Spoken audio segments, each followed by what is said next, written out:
개인회생을 결심하는 이유는 다 인제 독촉이 많이 오죠. 그래서 그 독촉을 뭐 못 견뎌서 개인회생을 신청하는 경우가 많아요. 말하자면은 거기 독촉의 가장 끝판왕이 거기 재산 압류, 특히 계좌 압류, 급여 압류, 그다음에 좀 제가 많이 좀 다뤄본 거는 집에 빨간 딱지 붙이는 거. 정확히 빨간 딱지는 아닌데 그 집에 이제 그 강제집행 법원에서 나와 가지고 예 붙이고 하면은 그게 왜 좀 무섭냐면은 거기 특히 신용카드 대금 있죠. 어. 어 그중에서도 좀 제가 생각하기대로 좀 '너무 심하다. 악랄하다.' 그러니까 요게 한 달 반, 2달 사이에 지급 명령을 받아 버려요. 또 신용카드나 롯데카드나. 이 사람들이 좀 성격이 급하더라고. 예 급해요. 그래서 그거 연체가 좀 시작된다 이러면은 일 좀 일반인하고 그 사람들이 좀 꿰뚫어 보고 있나? '아 이 사람은 개인 회생을 시작할 것이다.' 뭐 이런 생각을 가지고 있는지 뭐든지 인제 '한 푼이라도 건져야겠다.' 그러니까 인제 업계에서는 좀 말하자면은 그게 있잖아요. 이 정도 되면은 좀 '개인 회생을 신청하겠다.' 예. 사실 개인 회생을 신청하면은 채권자들로서는 금융권도 마찬가지고 개인의 채권자도 마찬가지고 허탈해요. 저도 그런 경우를 뭐 채권자의 입장에서 그렇게 좀 많이 해 보면은 참 그렇죠. 채권자 입장에서도 일을 처리해야 되고 채무자 입장에서도 일을 처리해야 되고 그렇게 하다 보면 이제 양자의 입장이 좀 어떤지 심정이 좀 이해가 가는데 예 채권자 입장에서 뭐 압류 뭐 경매 뭐 한다고 이렇게 막 이렇게 준비하다가 뭐 신청을 했는데 그래서 신청해 가지고 인제 개시 결정 기다리고 있는데 예 압류 추심하려고 딱 이제 버티고 있는 기대하고 딱 있는데 개인회생 거기 금지 명령이 날아와 버려요. 그럼 아무것도 못 하죠. 추심도 할 수도 없고 그때 인제 금지 명령이 "독촉하지 마라." 이렇게 적혀 있거든요. 음. 그래서 여러분들이 인제 압류를 그 물론 이제 아까도 얘기했지만은 처음부터 얘기하면은 독촉이 살살 오고 뭐 독촉장이 날아오기 시작하고 그거는 이제 예상을 하잖아요. 끝까지 인제 카드 돌려막기 그다음에 여러 가지 카드를 가지고 그러니까 회생하신 분들은 보면은 요렇게 보면은 상황을 보면은 카드가 1 개, 2개 이렇게 계신 분도 있지만은 특히 이런 분들은 저기 좀 그게 오래됐다든가 개인 채무라든가 아니면 하여튼 고런 연유가 있어요. 제가 다 추적은 못 하지만은 그래서 카드를 1-2 개만 쓰신 분도 있고 그다음에 카드를 거의 한 6-7개 있는 대로 다 쓰시는 분도 있고. 그래서 제가 인제 한 번씩 상담할 때 물어보는 게 "카드 몇 개 쓰셨어요?" 이러면은 좀 상황이 좀 파악이 돼요. 왜냐하면 카드에 이게 현금 서비스 받아 가지고 돌려막기를 하니까. 예.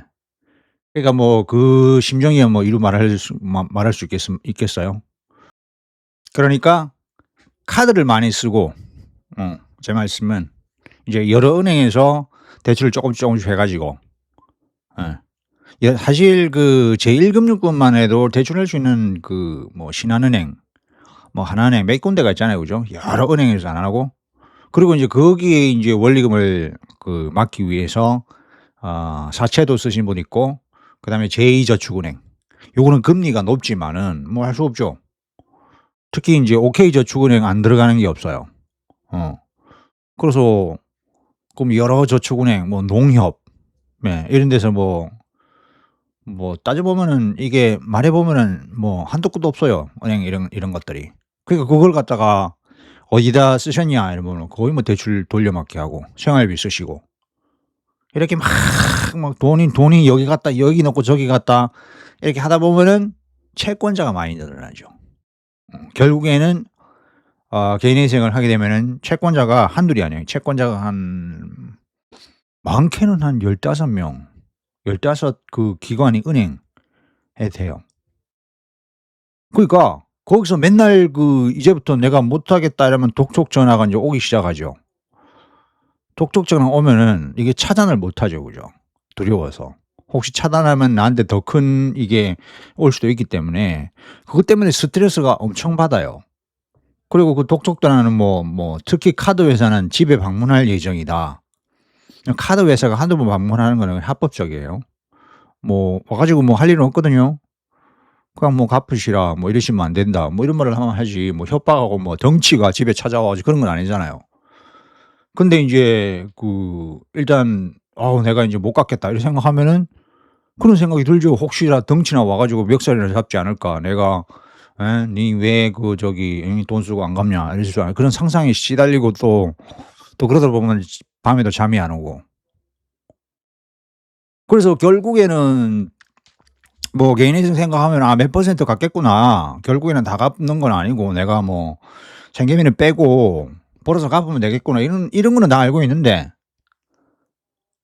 가장 현실적인 일은 집에 쳐들어올까 봐 그리고 내가 가진 거 다 뺏어갈까 봐 그게 인제 두렵죠. 예. 그래서 인제 처음 오시는 분들이 가장 거기 현실적으로 힘들다고 말씀하는 분들이 "독촉 어떻게 해요? 계속 지금 카드에서 갚으라 하는데 지금 어떻게 대비해요?" 이렇게 얘기해요. 음. 그렇기 때문에 개인회생 준비하는 거는 일단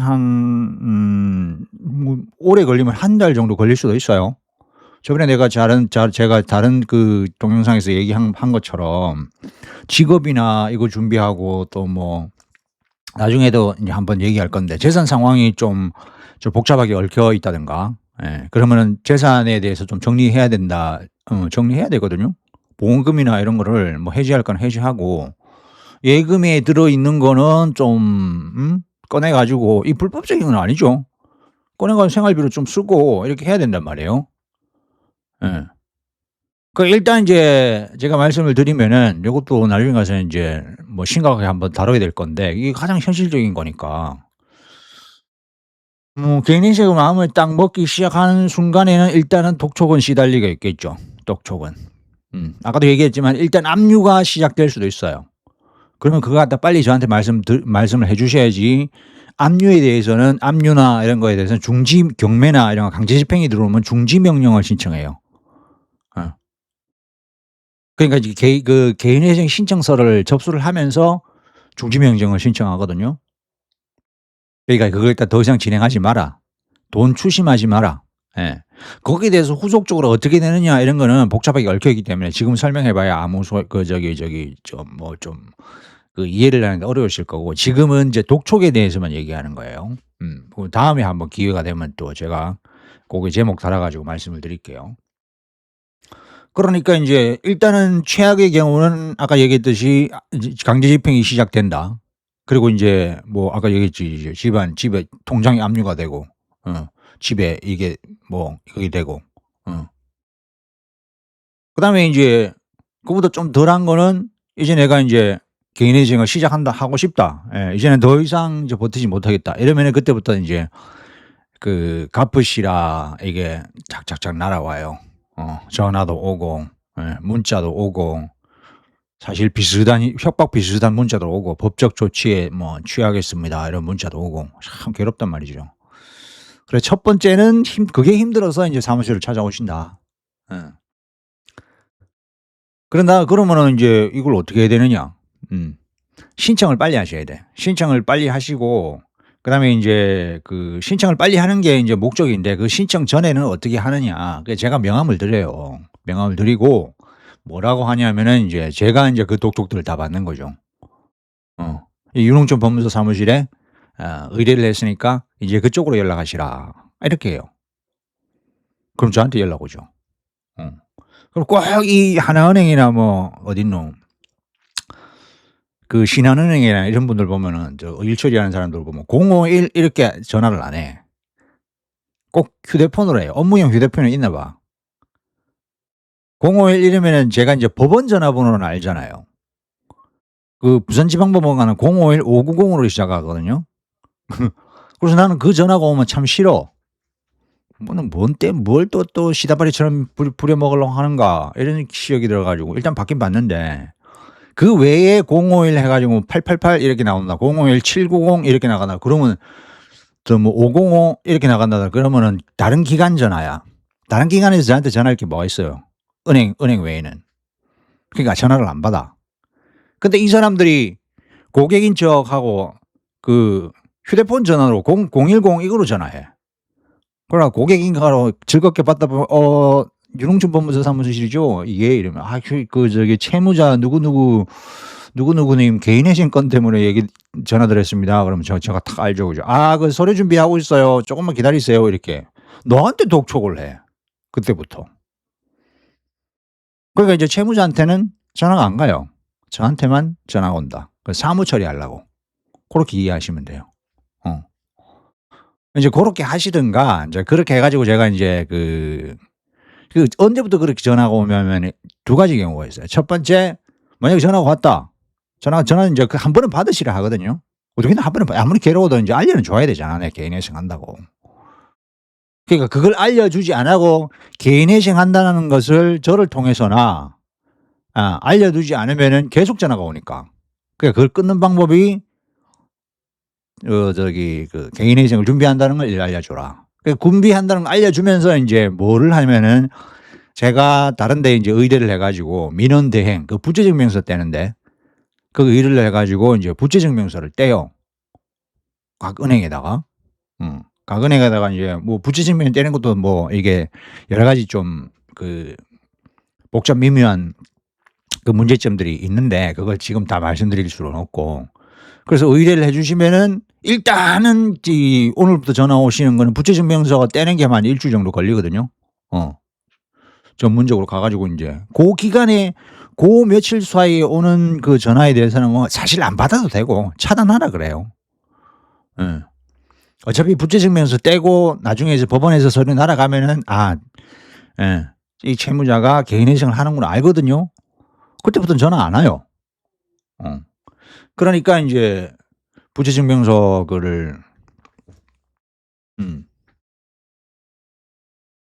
그래서 인제 부채증명서를 저를 통해서 저는 또 민원 대행에 맡기죠. 제가 뭐 은행에 다 돌아다닐 수는 없으니까. 그래서 맡기면은 은행들은 '올 것이 왔구나.' 이런 생각을 한단 말이에요. 그래서 그때 은행이 두 가지 경우가 있어요. 은행에서 카드사나 이런 데는 어차피 개인회생 시작하면은 저번에 얘기했듯이 개인회생 변제율 만약에 1,000만 원을 빌려줬다. 이러면 최대한 뭐 사실 뭐 50% 까지 갚아야 될 경우도 있지만 제가 그랬잖아요. 한 평균 한 20-30% 갚으면 된다고. 그러면은 200만 원에서 300만 원밖에 못 받아요. 그것도 3년 동안 이렇게 나눠서. 그럼 은행에서 다 알죠. 한두 번 해본 것도 아닌데. 모든 은행에 그런 부서가 나 있고 저축은행에는 거의 담당 부서가 나 있고 그다음에 인제 뭐 저축은에서 그 채권을 팔아요.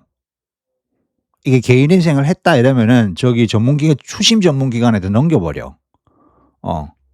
그런 넘겨버리면 거기는 뭐냐면은 사무실 제도 한번 찾아봐 본 적이 있는데 무슨 일 때문에 부채증명서 때문에. 거기는 그냥 전문 부서가 있어요. 그러니까 거기 직원들은 전부 다 독촉하고 그런 거를 관리하는 직원들이야. 그러니까 사실 이것도 뭐 하루아침에 언제나 한번 가 보니까 하루아침에 망하기도 하고 이러더라고요. 그러니까 오히려 보면은 독촉하는 데가 참 불쌍하게 살아. 지들도 언제 망할지 몰라. 그래서 제가 상담하면서 독촉하는 사람들도 다 그냥 직원들이다. 저들 밥들도 언제 잘릴지도 모른다. 뭐 거의 뭐 거대하고 뭐 깡패들만 앉아 가지고 예? 지들은 잘 살면서 못 사는 사람 막 허리 쥐어짜 가지고 그런 거 아니다. 그러니까 겁먹지 마라. 이렇게 말씀드리거든요. 왜냐하면 그런 상상이 안 들겠어요? 거의 뭐 환상과의 싸움이죠. 그래서 인제 그런 거를 좀 말씀드리고. 그래서 인제 부채증명서를 발급하면은 전화가 와요. 음. 전화가 와서 인제 부채증명서를 아까도 얘기했지만은 첫 번째 사무실 번호로세 사무실을 위임했다는 거 개인회생 여기서 준비하고 있다는 거 안 가르쳐 주고 가르쳐 주면은 인제 저한테 전화가 올 것이고 그다음에 인제 사실 전화를 안 하고 부채증명서를 떼면은 아까 얘기했죠. 이 채권자가 채무자가 개인회생을 하려는구나. 나는 20% 30% 밖에 못 받겠구나. 이 생각하면 어떻게 돼요? '아차 뭔가 또 협박을 해 봐야겠다. 그래가 잘하는 게 뭐냐면 이거 잘 들으셔야 돼요. 전화가 와. 개인 전화를 가요. 한 번은 가요. 문자가 한 번은 가. 나한테가 만약에 나한테 알려주더라도 나한테 여 사무실에서 전화합니다 하더라도 한 번은 가. 그래서 뭐라 하냐면은 제가 그냥 말씀드려요. 내가 내한테 전화하라 하지만 한 번은 갈 수가 있다. 한 번은 가 가지고 협박할 수가 있으니까 그때는 콧방귀 끼면 된다. 예? 뭔 소리 하냐. 그때는 이제 좀 큰 소리 치면 된다. 제가 좀 이게 뭐라 하면은 좀 이게 열받거나 큰 소리 치라 하거든요. 할 수도 있잖아. 아니 개인회생 저도 한 번씩 열받는 게 개인회생 뭐 진짜 뭐 자기가 그렇게 잘못해 가지고 한 것도 아니고 먹고 살아야 되잖아. 뭐 대한민국 잘 산다며.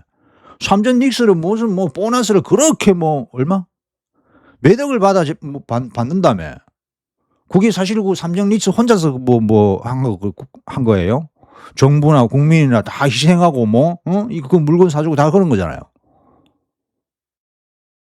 그러니까 내가 대출해 가지고 삼전 닉슨 삼성전자 청소 이런 거 사줬잖아. 그러면은 내가 공공하면 좀 사회적으로 도와줘야지. 내가 사회적으로 내가 무인도에서 가서 돈 썼어요? 대통령도 그러잖아. 돈 쓰면은 아빠 보고 열받지 말래. 돈 쓰면 사회적으로 기여하는 거잖아요. 내가 희생해서. 그 돈 못 갚을 수 있는 거지. 그런데 이제부터 그 돈 못 갚았다고 은행이나 기관들이 잘 먹고 잘 사는 것들이 뭐잖아요. 잘 먹고 잘 살아. 전부 다 은행에서 망하는 거 봤어요. 거기 은행 직원들 전부 다 보너스 몇백 퍼센트 받고 CEO가 돈 못 받고 잘리는 거 봤어요. 쥐들끼리 배틀로 살아. 근데 돈 좀 못 갖고 은행에다가 야야야.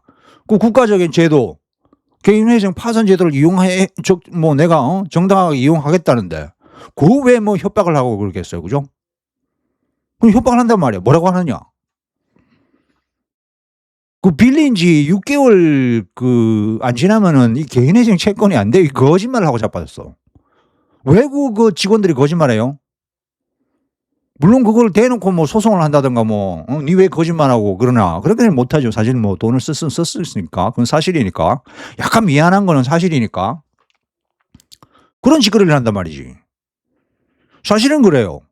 카드 같은 것도 나중에 좀 얘기 드리겠는데 이거는 번외 이런 거 꿀팁 이런 걸로 얘기 드리겠는데 카드 같은 것도 이런 경우가 있어요. 한 10일 전에 긁고 개인회생 신청 그러니까 요런 거잖아요. 개인회생을 오늘 하겠다 이렇게 마음 먹고 이제 부재증명서를 오늘 떼잖아요.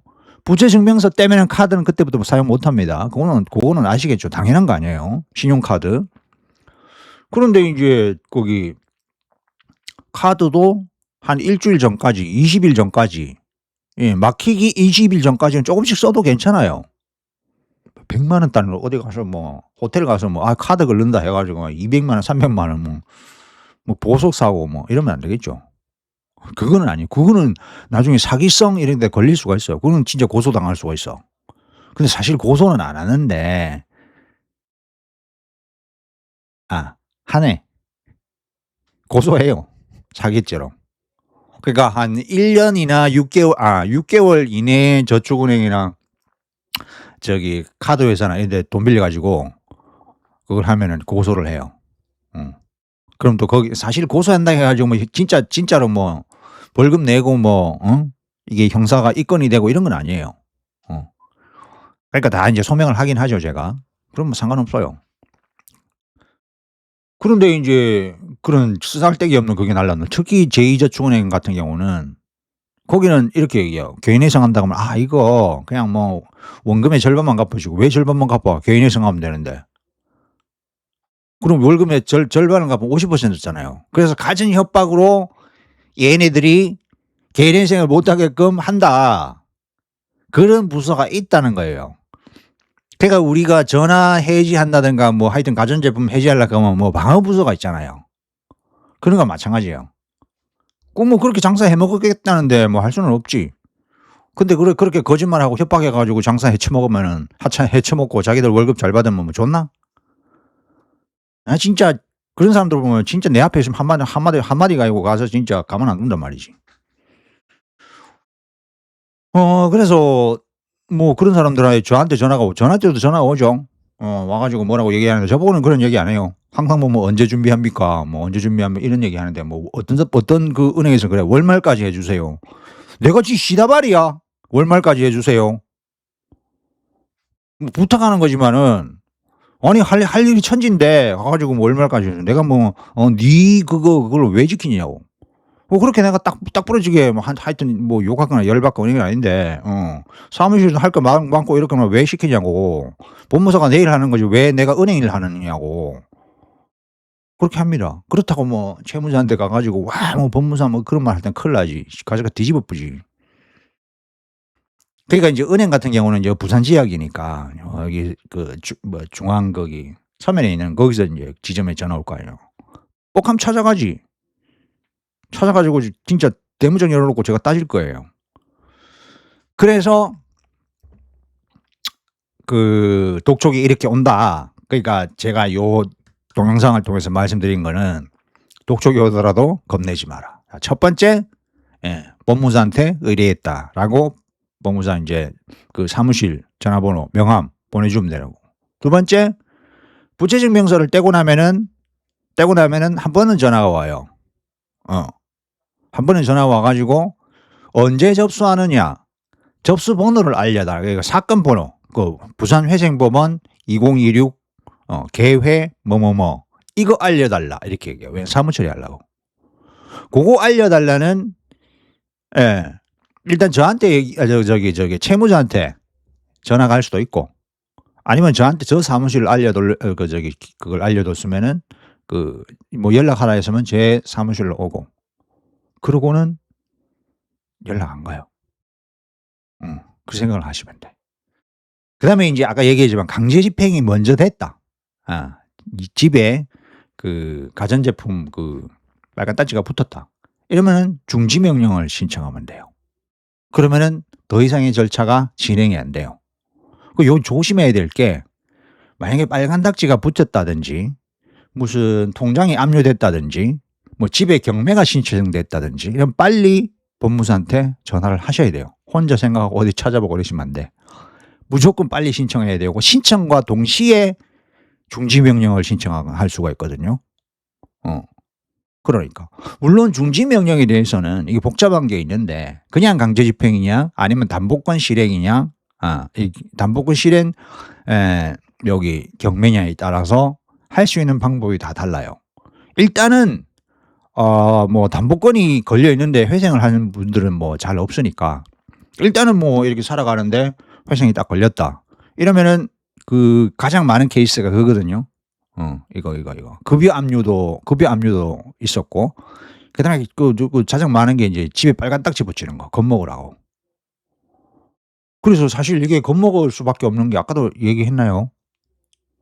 약간 이리저리 하다 보니까 오후가 되니까 정신이 좀 티미럭해지네. 거기 빨간 딱지가 무서운 게 뭐냐면은 당해 본 사람은 알 거예요. 이게 그냥 유명무실한 게 아니고 아무 소용이 없는 게 아니고 진짜 경매꾼들이 있어 가지고 다 드러내요. 사실 카드 대금도 적은 분들도 많거든요. 한 500, 300 이런 분들이 있어요. 그거 가지고 시비를 건다니까. 그거 가지고 지급 명령 이거 해 가지고 은행권 지급 명령은 그냥 내가 송달 안 받거나 송달 안 받아도 그냥 확정이 돼 버려요. 그래서 은행권 지급 명령 무조건 그 시간을 끌기 위해서는 이의 신청을 해야 돼요. 그래서 은행에서 바로 특히 신한카드 같은 경우는 지급 명령이 들어오면 무조건 이의 신청을 해 가지고 시간을 끄는 게 좋아요. 그리고 개인회생 신청했다 이러면은 신한카드에서 신청 취하를 해 버려. 근데 신한카드에서 왔는데 내몰라라 하고 가만히 두다가는 어떻게 된다고요? 바로 딱지 붙들어 온다고요. 그러면은 딱지를 붙였다. 그러면 일주일 한 15일 후에 한 10일이나 15일 후에 경매 기일이 잡혀 버려요. 그럼 이걸 막기 위해서는 그 중간에 개인회생을 신청하고 중지 명령 중지 경매 경매 이거를 중지를 해라라고 중지 명령 신청이 들어가야 돼요. 그래서 뭐 이걸 못 해 가지고 정말 경매가 됐다. 이러면 꾼들이 와서 집에 가재 도구를 다 드러내는데 집에 가재 도구를 제가 해 보니까 저도 인제 가압류해 보고 집에 가재 도구 압류하거든요. 해 보고 인제 경향을 보면은 한 200만 원 정도면은 어느 집이든지 다 딱지 다 붙여요. 그 뭐 침대, 소파, TV, 김치냉장고, 에어컨. 이게 중고가로 되니까 에어컨 같은 경우는 30만 원이에요. 그때 뭐 200만 원 주고 사도. 침대가 하여튼 장수 돌침대 별이 5개. 이래도 그거 한 20만 원, 30만 원밖에 안 해요. 중고가 누가 사요? 전부 다 세계에서 누가 다른 사람 누워서 자던 그 침대를 누가 살라 그래요. 그러니까 이게 똥금인 거야. 그 10만 원 이렇게밖에 안 잡혀요. 김치냉장고 그거 살 때 150 이렇게 샀다. 30만 원. 제가 그렇게 다 딱지 신청해 가지고 다 해 봤어요. 그리고 집에 행하게 다 숟가락 하나 놔두고, 근데 사실은 우리 생활하는데 그런 다 필요한데 다 압류가 되는 거라. 그러니까 생활을 못 하지. 그래 가슴 뜨끔해 가지고 어떤 분은 막 오늘 보면은 사무실로 팩스가 들어와. 팩스가 들어오는데 보면은 붙여지면서 급하셔 가지고 자기가 다 준비를 한 거야. 그건 서류 준비하는데 최소한 거기 한 10일 정도 걸리거든요. 한 2주 정도 걸려요. 그 요식당 해 가지고 하면은 오히려 그거 그냥 드러내고 신청할 수가 있는 거야. 중지명령 신청을 못 할 수가 있는 거예요. 이런 것이 이제 복잡 미묘한 절차라든지 진짜 뭐가 먼저 닿느냐에 따라서 결과가 확가닥 뒤집히고 뭔가 다 뺏기고 이럴 수도 있으니까 이걸 갖다가 어떻게 된다 지금까지 제가 절차적으로 싹 설명할 수 없어요. 그러면 진짜 한 달 걸려요. 무조건 급하다 이러면 무조건 법무사 사무실에 요런 거 강제 집행 이런 것도 잘 안내를 잘 받아야 돼요. 회사만 신청하면서 하면 됩니다. 이게 아니고 앞으로 어떻게 대처를 해야 지금 그러니까 가장 뜨거울 때가 언제냐? 가장 핫할 때, 가장 시달릴 때가 신청서 들어가면은 무조건 개인회생 신청서 들어가면 사건 번호가 나오기 때문에 그때부터는 진짜 고요의 바다예요. 조용해. 사건 번호 무조건 나면 그렇다면 아까 채권자들한테 그 사건 번호 불러주고 아니면 저를 통해서 이렇게 불러주면 그때부터는 절대 연락이 안 와요. 금지 명령이 있든 없든 사건 번호만 아는 게 중요한 거거든. 그런데 그 사건 번호가 나오기 전까지 완전히 사람을 들들들 볶는단 말이야. 강제 집행하느니 하느니 진짜 강제 집행이 들어오기도 하고 그것도 있는 강제 집행을 중지시키기도 하고 이렇게 해야 되기 때문에 정말 바쁘고 정신없어요. 그래서 아차 잘못하면 시간을 놓치면은 그냥 넘어가 버려요. 그런데도 다 잡아내요. 걱정 없이 일단은 이게 맡겨주시면은 탁탁탁 봐서 탁탁탁 처리한단 말이죠. 그래서 이제 그때 조심하시고 너무 쫓기시지 마시고 독촉 절차, 채권자들이 독촉 그렇게 무서운 거 아니다. 다 이게 다 막아낸다. 이런 생각만 하시면 돼요. 우리 꼬낭이. 그래서 금지 명령은 독촉하지 마라. 앞으로 독촉하지 말고 압류하지 마라. 이렇게 이제 법원에서 나와요. 그게 신청하고 난 다음에 며칠 만에 나오냐면은 한 3일 만에 나와요. 그래서 서울 같은 경우는 금지 명령이 예외 없이 나와요. 근데 부산 같은 경우는 최근 채무다. 한 2-3년 채무다. 2-3년 안에 채무다. 이러면 금지 명령이 안 나올 수도 있어요. 꼭 보니까 희한하게 그걸 아는지 독촉을 많이 받고 시달리고 나이가 좀 젊다 이러면 금지 명령이 안 나와. 왜 이래 판사에 따라서 그런지 아니면은 이게 빨리 해 주자 그래서 그런지. 근데 하나 또 이게 두려워하는 착각하시거나 두려워하는 거면 혹시 내가 금지 명령이 안 나오면은 기각이 되지 않나요? 안 그래요. 사실 금지 명령 안 해도 소용없어요. 안 해도 소용없는 게 아니고 안 해도 괜찮아요. 근데 어떤 분들은 금지 명령을 완전 목숨을 걸고 있던 분들이 있어. 기각이 당했어. 그럼 법무사님 저는 금지 명령 없으면 죽을 것 같아요. 너무 숨이 막혀요. 한 번 더 신청했어요. 한 번 더 신청해도 소용없거든요 그거. 어떤 분들은 따지더라고. 왜 금지 명령이 안 나오고 금지 명령을 3-4번 하셨더라고. 왜 금지 명령이 안 나오나요? 설명을 해 주세요. 그냥 금지 명령이 이렇게 나오거든요. 신청의 이유가 없으므로 기각한다. 이렇게 나오거든요. 합리적이지 않은 지금 독촉에 시달리고 있으니까 사실 그래요. 법원으로서는 그런 것 같아. "네가 돈 빌려 썼으니까 독촉이 좀 시들래라. 그거 해도 싸다." 이렇게 하는 것 같은데 그러면 안 되지. 그렇게 감정적으로 나오면 안 되지. 그럼 평등해야지. "내가 볼 때 별 차이가 없어. 이거나 이거나." 판사는 무슨 대단한 이거 좀 따집시다. 판사는 무슨 대단한 능력이 있고 하나님의 능력이 있어 이 사람 마음 다 알고 그러다 누구는 건주명령 해 주고 누구는 안 해 주고 왜 그런데요? 그거 비슷하게 해 줘야 될 거 아니야. 이 사람 돈 쓴 거나 이 사람 돈 쓴 거나 1년 전에 돈 쓴 거나 예? 뭐 3년 전에 돈 쓴 거나 같은 거잖아. 제도적 취지가 걸치고 왜 차별하냐고. 뭘 잘못했냐고. 건주명령 신청하는데 그 신청비 800 원이거든요. 다른 건 안 들고. 그냥 형식적으로 신청하는 거예요. 근데 누구는 안 해 주고. 그것 좀 해 주면 안 되나? 저도 몇 번 하여튼 귀각을 당해 봤어요. 귀각을 당해 가지고 이제 설명을 했지. 이미 지장은 없다. 사실 민원인한테 설명할 필요 없는데 아까 얘기했듯이 채권자들한테는 이제 아까 사건 번호 가르쳐 주고 내가 회생한다. 이 확인만 해 주면은 채권자들이 그 금융권 같은 경우는 시비를 더 안 걸어요. 자기네들 무슨 개인적인 감정이 있다고 직원이 나와 가지고 "오늘은 야근하자. 오늘은 이 채무자를 털자." 이러면서 전화해 가지고 뭐 매번 괴롭히고 그래요. 그거 스토킹이거든 사실은. 음. 그러니까 인제 근데 개인 채무자는 또 달라. 개인 채무자는 가만히 평소에는 가만히 있다가 개인 회생 신청한다면 득달같이 와 가지고 매일 찾아온대. 특히 나이 드신 분들. 참 그 동네 옆에 살면서 참 여러 가지 경험을 많이 당해보는데 돈을 조금씩 껐었어. "누구야?" 이러면은 같이 나이 들어가면서 "내가 오늘 여기 돈이 좀 모자라서 반찬비가 좀 모자란다. 한 50 100만 원만 이게 땡겨도." 이래 가지고 현금으로 100만 원 땡겨 주고 또 먼저 현금 들어 그래 한 1,000만 원 정도 돼. 근데 인제 동네에 사실 알잖아요. 이런 재개발 구역에 이렇게 사시면서 별 이런 게 없고 아르바이트 한번 노인 일자리 나오면 그거 한번 해 가지고 하고 이게 수당 받아서 생활하시는 분들 1,000만 원이면 엄청나게 크죠. 진짜 목돈이지. 그걸 빌려줬어. 근데 못 갚는데. 개인 회생이 "개인 회생이 뭐요?" 이랬더니 "아이고 그거 내가 한 30% 밖에 못 갚다. 300만 원." 아니 이 사람이 빌려갈 때는 언제 그렇게 자기 목구멍에 풀칠한다고 그것 좀 빌려 달라고 그렇게 애원을 해 가지고 빌려줬더만 이제 와서 뻔뻔스럽게 200만 원밖에 못 갚아. 아니 제도고 뭐고 사람이 그러면 되냐고. 사실 맞죠. 은행하고 좀 다르지. 음.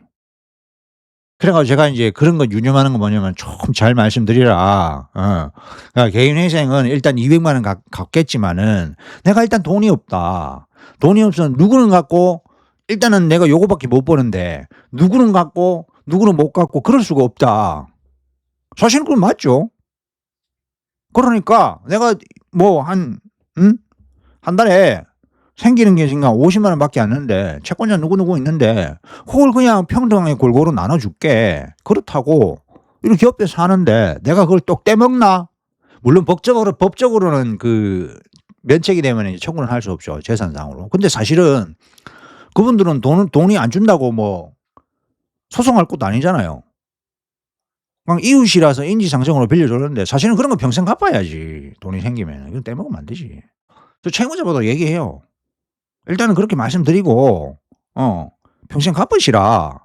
떼먹으면 안 된다. 면책이 되는데 소송을 못 하는데 그래 가지고 제가 인제 해 드리는데 그 법 제도가 그렇다 해 가지고 그렇게 어려울 때 도움 주시는 분들 잊으면 안 된다고. 은행 기관하고 이런 건 다르다. 얘네들은 배떠지르기 사는 거고 그런 분들은 정말 자기 안 먹고 쌈짓돈 모아둔 거를 빌려줬으니까 그런 거는 배신하면 안 된다. 이렇게 얘기 드리거든요. 그래서 그게 좀 달라요. 어. 그래서 일률적으로 얘기할 수 없는 부분 이게 있어요. 그래서 인제 금지 명령은 인제 법원에서 앞으로예요. 지금까지 한 건 아니에요. 앞으로 독촉잖아 하지 마라. 그리고 생계비, 가용소득, 그리고 살아갈 재산, 유체동산이나 그리고 영업 비품, 이렇게 말하자면은 돈 벌어 가지고 법원에다가 이게 내는 그런 역할을 하는 재산에 대해서는 압류나 가압류, 강제집행 금한다 요렇게 나오거든요. 사실은 그게 그거 받고 개인회생 그게 안 나와도 개인회생 한다 이걸 알려주면은 안 해요. 사실 그 의미가 없는 거지. 그냥 형식적으로 받아주는 거지. 예. 근데 인제 이게 내가 봐도 아무 좀 쓰잘데기 없는 거예요, 금지 명령 자체가. 물론 그걸 받아두면은 인제 진짜 모르는 사람이 할 수도 있겠죠. 할 수도 있으면 이제 그걸 인제 무효화시킬 수가 있는데 이 왜 금지 명령에 반해서 이런 강제 집행을 하든가 독촉을 하고 하느냐 이렇게 할 수도 있는데 근데 실질적으로 금지 명령을 안 왔다 해 가지고 하는 사람이 있느냐 없어요. 특히 기관 같은 경우 은행 같은 경우는 개인회생 신청했다는 거 알면은 만약에 금지 명령이 없어도 쳐도 압류를 한다든가 가압류를 한다든가 이래 봤자 아무 소용이 없다는 걸 알거든요. 그 나중에 인가받으면 다 지워져요. 어. 그것 때문에 걔네들은 왜 쓸데없는 짓을 하겠어요. 안 한단 말이죠. 예. 그리고 일반인들은 아까 했지만은 사 사채 썼다 이러면 사채 쓴 사람들은 일단은 뭐냐면은 원금보다 이자를 좀 많이 받는 사람 많고 그리고 무슨 법적으로 절차가 시작된다 이러면은 그냥 도망가고 연락 안 하는 경우가 많아요. 음. 그래서 만약에 연락이 오면 "아이고 원금보다 저기 이제 빌려준 돈보다 이자를 더 많이 받으셨네요." 이러면은 그 법에 접촉되고 그다음에 고소될 수 있고 이렇게 알려주면은 그냥 이것도 연락이 안 돼요. 그리고 사채권자들한테 이게 사실은 그 채권을 차용증이나 채권을 빌렸다는 거를 이게 확인서를 받아야 되거든요. 어. 그래서 그걸 달라고 하면은 연락이 안 돼. 왜냐하면은 그거 들키면은 자기가 인제 고소될 줄 아니까. 전화번호밖에 없는 경우가 많죠. 그래서 요런 경우도 처리를 잘 해야 된다. 그래서 사실은 독촉을 받는 이게 채권자들의 종류도 많고 그다음에 하여튼 종류가 많으니까 이걸 복잡하게 일률적으로 얘기할 수는 없다. 근데 아까 얘기했듯이 금지 명령 독촉 조치는 일단 여러 가지 케이스가 있기 때문에 그냥 한마디로 얘기하면은 마음 편히 생각하시면 된다. 예. 음. 그냥 개인회생을 의뢰를 하면은 사무실에서 다음 다 그냥 신경 안 써지게 해 드린다 이거예요. 빠이.